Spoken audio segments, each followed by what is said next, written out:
Akkam jirtu daawwattoota keenya kabajamoo qophii dookumentarii fiilmii walta'iinsa waajjira paartii badhaadhina godina Shawaa Bahaa fi waajjira kominikeeshinii godina Shawaa Bahaatiin qophaa'e kan aanaalee fi bulchiinsa magaalota Shawaa Bahaa keessaa kan gurmaa'insa haaraa gandoota muraasaa daawwachuun dookumentarii fiilmii hojjennee isiniif dhiyeessina. Haga xumuraatti akka nu daawwattan affeerraa keenya.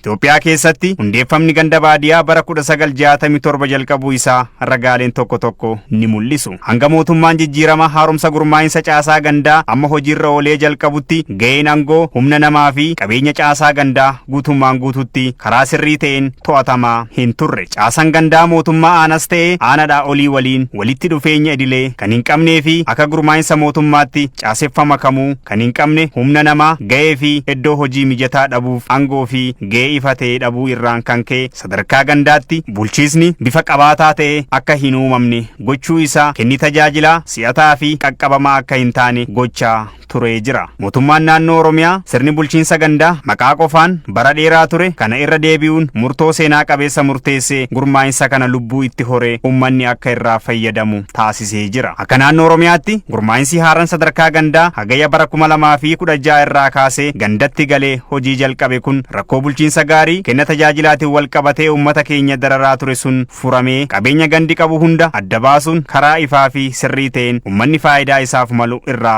argachuu jalqabeera. Bu'uuruma kanaan godina Shawaa Bahaa keessatti gurmaa'insi gandaa gandoota 302 keessatti gurmeessuun hojii keessa akka galan gochuun uummanni dhiyeenyatti tajaajila isaaf malu argachuu erga jalqabee ji'oottan 7 ol lakkoofsisee jira. Ji'oottan muraasa darban kana keessattis gandoota hunda keessaa hooggansi gandaa 7 waajjira mataa isaanii kan qabanii fi gaafii uummataa bu'uura godhachuun karoora hojii paartii fi mootummaan baase hojiiwwan gama misoomaa, diinagdee, hawaasummaa fi nageenyaa hojjetamaa jiran daawwatamanii yaadni hawaasas kan itti dabalame yoo ta'u kutaan hawaasa garaagaraa yaada kennanis erga gurmaa'insi haaraan kun hojiitti galee bu'aa guddaa argachaa jiran kan himan yoo ta'u gurmaa'insi haaraan kun yeroo fi humna isaanii akkasumas baasii hin malleef kan saaxilamaa turre amma dhiyeenyatti tajaajila gahaa akka argannu nu taasisee jira jedhan. Kan gandatti hiikkachuu danda'u gara aanaa deemaa ture jechuudha. Sa'aatii kanatti immoo akka barbaadetti rakkoon isaa furamaa jira jechuudha. Sadarkaa zooniitti furamaa jira jechuudha. Egaa gurmaa'insi kun dhufee baay'ee fooyyee jira. Nageenya irrattis taanaan nageenyi keenya lafa qabatee jira. Gandi keenya baay'ee gaariirra jira jechuudha.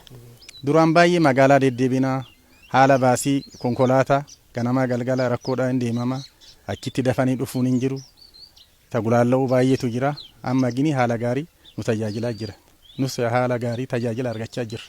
Duraan aanaa deemnee tajaajila fudhannu san har'a immoo asumatti immoo akka aanaatitti gandi teenya tajaajila mootummaan gadi nu beessa dhufe kanaan nama baratiin bulame jechuudhaan immoo uummanni keenya immoo isa gammachuudhaan taqabbalanii asitti nu baay'ee gammachuun natti dhaga'amee jira. Fakkeenya waanuma xinnoo dhimma lafaatiif dhimma daangaa xinnoo dhabbii adda addaatiin asitti warri duraan ture hiikuu danda'u. Sababni isaa humna kiyya ol jedhee karaa aanaatti yoo dabarse aanaatti immoo deddeebinni hin jira. Achitti dafee abbaan dhimmaa baay'achuu danda'a. Achitti furmaata hin arganne amma immoo mootummaan gadi buusee uummata seektaraan an achitti hojjetu san gandatti gadi buusee asitti fidee jira. Waan barbaade asumatti argatee asumatti hiikkatee deema jechuudha waan isa barbaachisu. Mootummaan paartii badhaadhinaatiin hoogganamu rakkoo bulchiinsa gaarii fi gadadoo biyyattii keessatti hidda gadi fageeffatee ture maqsuun imala badhaadhinaa milkeessuun jiruu fi jireenya lammiilee fooyyessuuf uummanni bal'aan ganda waan jiruuf wirtuu waan hundaa gandaa akka ta'uuf hooggansa sadarkaa gandaa sirriitti cimsuun potenshaala gandi qabu qoratanii adda baasuun badhaadhinni maatii kallattii hundaan akka dhufu uummatatti siqanii tajaajiluun murteessaa ta'uu ibsuun murtoo seenaa qabeessa murteessuun paartii fi mootummaa cimaa sadarkaa gandaatti ijaaree jira. Hooggansi gandaas uummata waliin qindoomu misooma ariifachiisaa fi nageenya amansiisaa dhugoomsuun guddina biyyattii daran itti fufsiisuuf inisheetivoota garaagaraa mootummaan bocee gadi buuse karaa ajaa'ibsiisaa ta'een hojiitti hiikaa jira. Itti gaafatamtuu waajjira paartii badhaadhina godina Shawaa Bahaa adde Almaas Fayisaa gurmaa'insa haaraa caasaa gandaa irratti waan jedhan qabu.